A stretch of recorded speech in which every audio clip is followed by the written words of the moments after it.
Someone had asked about the shortwave light I'd used for that video. It's actually two of these. They're 25 watts each. It's basically a custom build, do-it-yourself build. I actually purchased it from one of the gentlemen in one of the groups.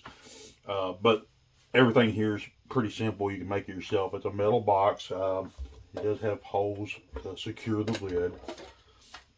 The only hard thing to get is the actual filter glass. This is actually Hoya glass.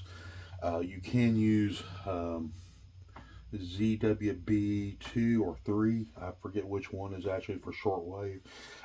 The difference is the Hoya glass will last approximately 1,000 hours from what I've been seeing on the internet.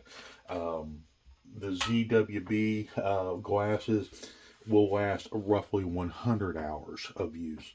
The Hoya glass is more expensive, hard to find. John Dean, one of the groups, I know he sells it.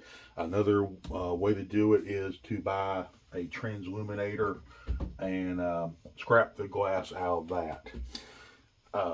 But anyhow, so essentially it's a little metal box. He's got a reflector in there to improve the efficiency. These are 25 watt fluorescent screw in lights. You can get them on Amazon for I think around $20-25 each. So they're 25 watts each. There's also some 36 watt ones, but they're longer, so you'd have to build a little bit different build. It's just a standard light fixture here. Plug in AC with a switch. Oh, I'll drop some links down in the video if anybody wants it. But anyhow, I used two of those to do the video. They look really nice. And not too terribly expensive way to do a display. Have a good day.